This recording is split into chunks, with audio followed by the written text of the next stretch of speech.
Je voudrais passer la parole maintenant au professeur Busch, qui nous parlera aussi de la confiance.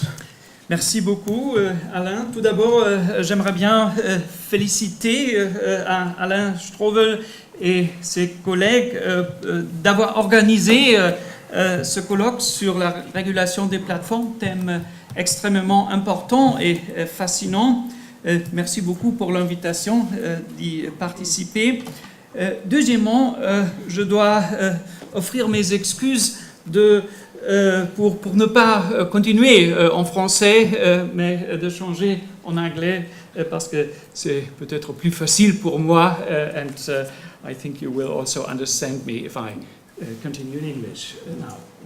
So in the short video that we have just seen, Rachel Botsman proclaims that we have entered a new era of trust, where institutional trust is replaced by what she calls distributed trust. She describes the brave new world where no longer trust in, as she calls it, black box systems of authority, things like legal contracts and regulation, that are her words, are necessary. I have some doubts whether this view is really correct. I rather think that in the digital age, old institutions are largely replaced by new institutions. Black box systems will play an even bigger role, and it will be the task, it will be the role of the law to set a framework, set a regulatory framework, especially for these black box systems of trust and reputation.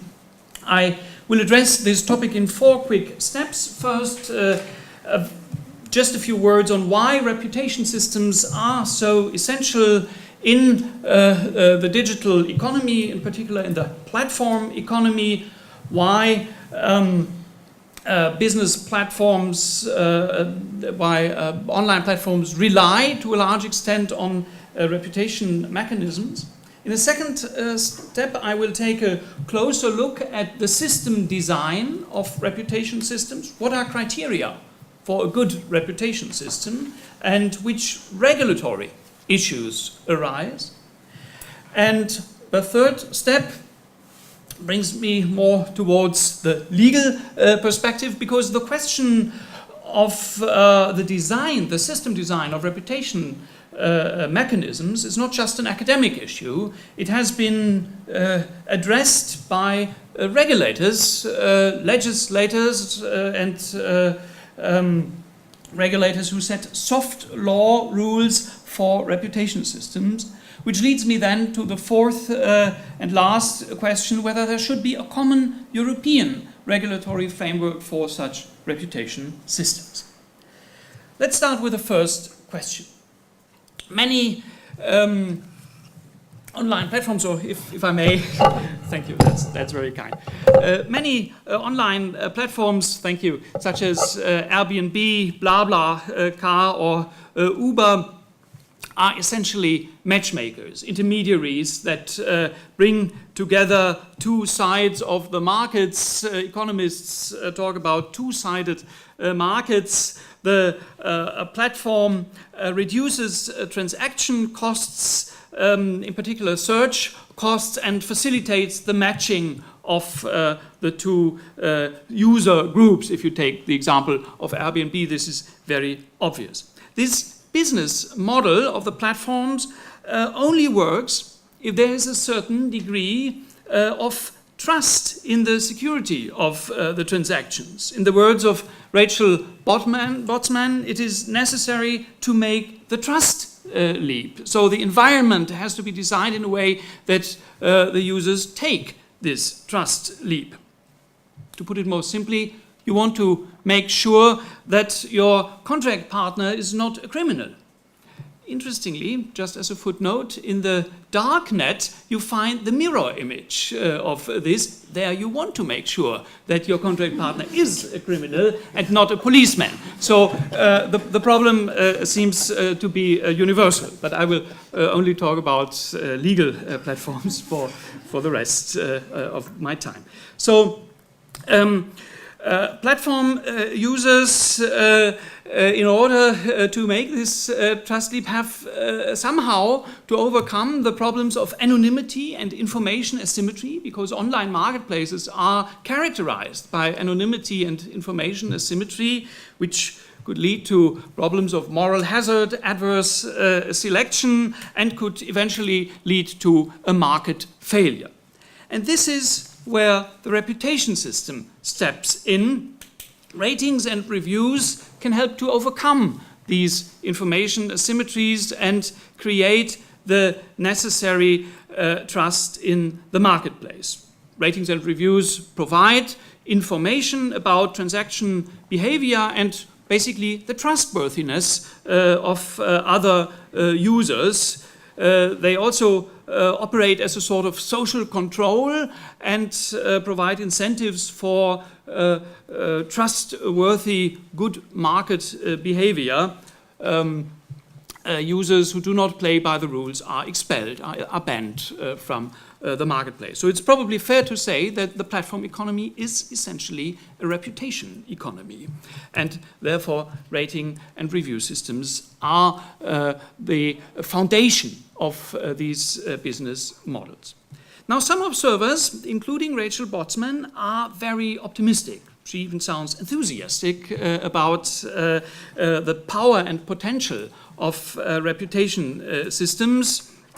Some observers say that these reputation systems could even substitute more traditional instruments of consumer protection, mandatory disclosures, mandatory consumer protection rules, and create self-policing communities, reputational enforcement being superior to the enforcement of state-made consumer law rules, and that we eventually arrive in a situation where the elusive consumer confidence is crowdsourced. But I would put a question mark here, because empirical research on these reputation systems shows that the reality is not so rosy. There are major problems, weaknesses, vulnerabilities of these reputation systems. A major problem are fake reviews, fake positives, also fake negatives. And there's an interesting link, I think, at this point with the current discussion on fake news, which is also a phenomenon found on social media platforms, and a phenomenon linked to crowdsourcing of information, you could say. So I think there are a lot of interesting parallels here. Other problems relate to strategic reciprocity in systems where both sides of the market rate each other. I give you 5 stars if you give me 5 stars, which leads to a situation of rating inflation and undermines the meaningfulness of these ratings. A recent study on Airbnb said that 90% of the ratings on these platforms are between 4.5 and 5 out of 5 stars. There are other problems of discriminatory ratings. I don't go into details there, but this adds to the stack of problems here. So in summary, it is probably overstated to say that reputation systems could substitute traditional instruments of consumer law, but a good reputation system could probably complement traditional instruments of consumer law. So what is a good reputation systems? What are criteria? What are requirements? In order to answer this question, it's probably necessary to take a closer look at the system design of reputation systems and distinguish between 3 phases of reputation systems: collection, processing or moderation, and publication of the reviews. And there are design issues in each of these phases. Just a few examples. The first question is whether you have an open or a closed system. In a closed system, only users who have gone through a verified transaction can write a review. That's the case on Airbnb. In an open system, everyone can review a product or a service, which is the case on Amazon, for example. You just have to create an Amazon account, and then you can write a review even if you haven't bought the product on that platform, but experience the product somewhere else. Open systems, of course, generate more information, more reviews, but they are more vulnerable to manipulation, more vulnerable to fake reviews. So there is a trade-off between quality and quantity of information here. One solution could be adding a mark, adding a sign to those reviews that are based on a verified transaction. That's exactly what Amazon does, to indicate which reviews are probably more trustworthy than others. But apparently that isn't enough. Just a week ago, Amazon changed its system design in this respect, and now it is only possible to review 5 products per week if the review is not based on a verified transaction. So Amazon has now moved to a semi-closed system of reviews. Another big problem is whether there should be reviews in exchange for discounts. Some sellers offer their products with a discount of 90%. If the buyer promises to write a neutral review of the product. An entire ecosystem has emerged. There are companies who promise to boost the number of reviews from 0 to 100 within 21 days. Names of companies are Review Kick or Amazon Stars, Club der Produkttester in Germany. So a lot of service providers around these reputation mechanism. If this business model is in compliance with the rules of unfair commercial practices law, is at least doubtful, one could say. But these practices could undermine the trust in the entire system, and therefore Amazon recently acted. In October, Amazon changed its user guidelines, its community guidelines, and simply prohibited incentivized reviews. They started in October on the US website.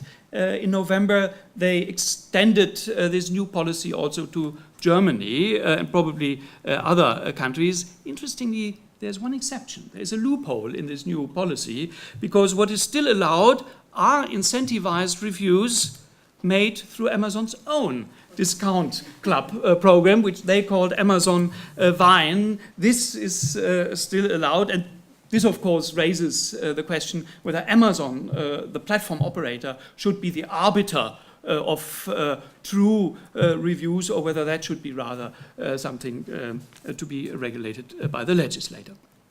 A few words on processing. Once the reviews have been submitted, there's some kind of processing or moderation which starts. From a legal perspective, the starting point is probably Article 15 of the e-commerce directive, which says there is no general monitoring duty on the shoulders of the platform operator, but in practice most platform operators do operate some sort of voluntary filtering mechanism, be it only a profanity filter to sort out bad words from the reviews. There are more sophisticated filtering algorithms which use natural language processing in order to identify and delete fake reviews. And there's again an interesting parallel. I think yesterday or the day before yesterday, Facebook announced that they will employ filtering algorithm on their website in order to filter out fake news. So a very interesting and I would even say disturbing parallel here. The question is, what happens if the filter identifies a problem and the review is deleted? Is there a duty to inform the user about the deletion of the review, maybe even to give reasons why the review was deleted. In more legal terms, are there requirements of due process for the rejection of reviews? It's an open question, but if I'm not mistaken, recently the French Loi pour une République numérique gave an answer to this question, and the answer is, en principe, yes. So there has to be some sort of justification which has to be given. Some more words on the publication. By the way, this principle that there is no general monitoring duty was recently confirmed by a decision of the German Supreme Court concerning a hotel portal. Now, when the reviews and the ratings are made public on the website, they are usually consolidated into a consolidated rating, these 4.5 stars as an average. And here the question arises, how should these consolidated ratings be calculated? You could either take the simple numerical average, but you could have a more sophisticated system where you give a different weighting to different reviews. For example, a higher weighting to newer reviews, or a higher weighting to reviews that are based on verified transactions, or a higher weighting on reviews that have been marked as helpful by other users, as it can be done on the Amazon website. Or what about those reviews from people who are among your Facebook friends, or friends of your Facebook friends, that you would probably place more trust into? And you could even think about adding elements of public policy into this calculation mechanism. Recently, in an article in the Harvard Business Review, it was proposed to give lower weight to ratings by people, by users, who have been identified as giving discriminatory ratings to Uber drivers with an African-American background.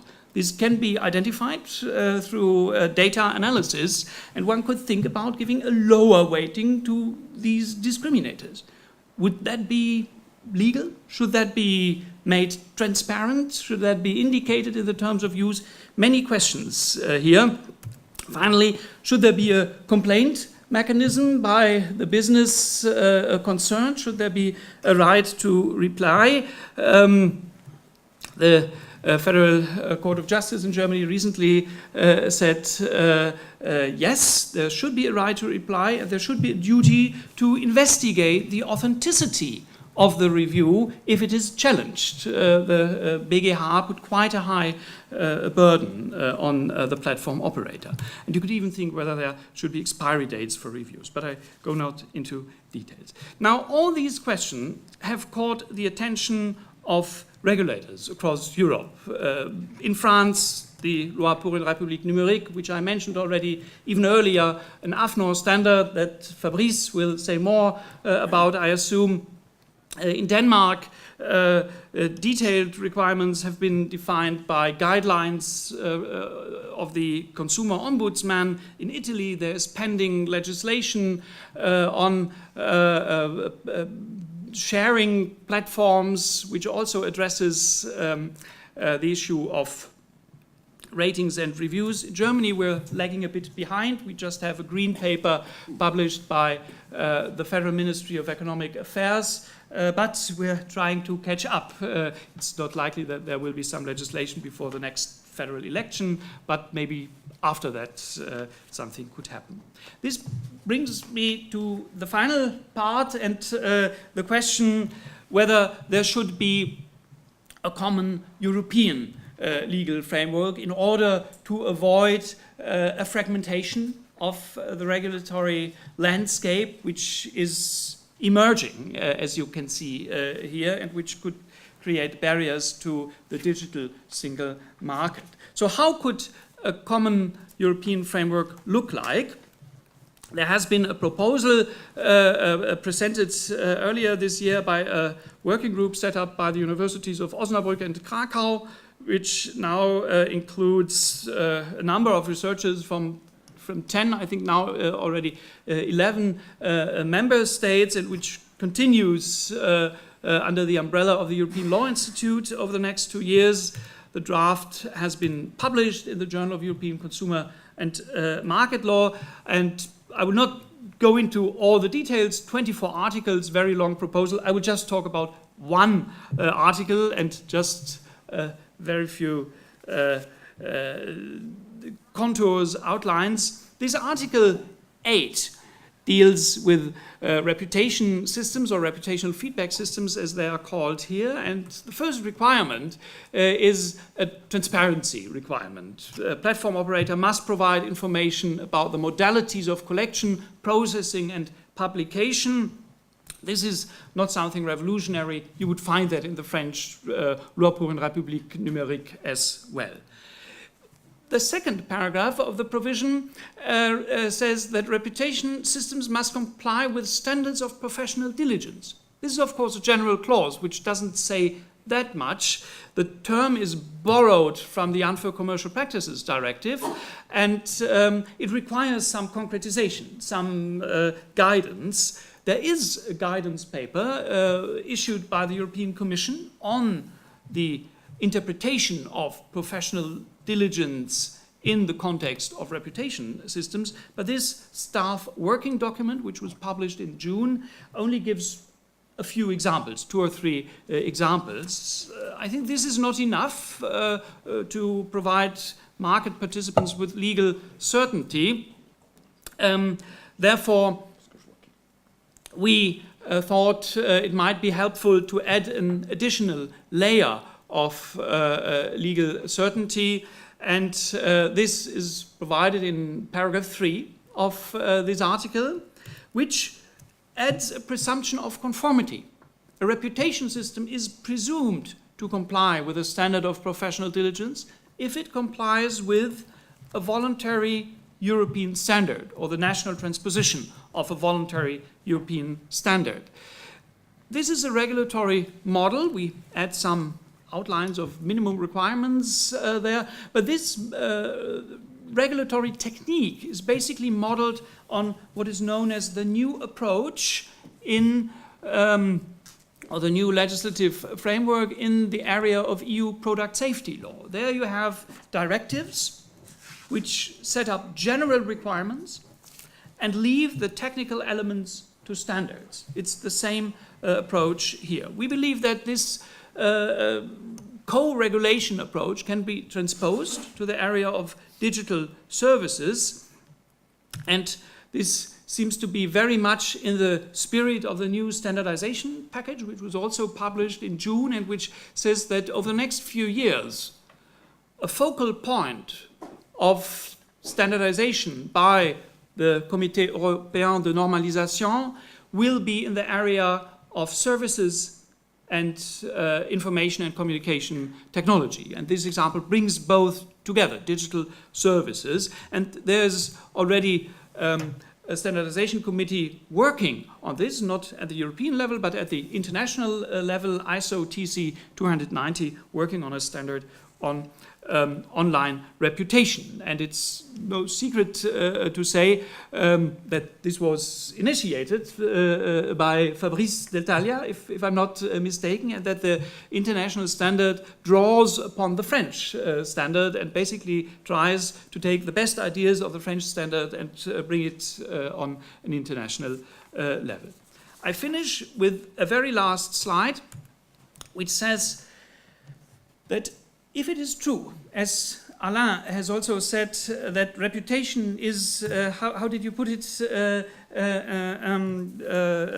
actif... un actif incorporel, oui. An actif incorporel. If this is true, and I do believe that this is true, then it should be possible for a company or an individual which has earned reputation on a platform to transfer that reputation from one platform to another platform if this individual or this company wants to leave a platform. It should be possible to make this reputation portable between platforms. Therefore, we have added in our draft para 5, which says on termination of the platform supplier or platform customer contract, so either side of the platform, the platform operator must provide a facility for existing reviews to be transferred to a different reputation feedback system. This raises, of course, issues of technical interoperability, that's clear. Standardization might help there as well. This provision is modeled on something you find in the recent General Data Protection Regulation, this Article 20, which deals also with data portability, but this is about personal data provided by the data subject to the platform, and probably does not apply to these ratings and reviews, which have been provided by a third party, the customer.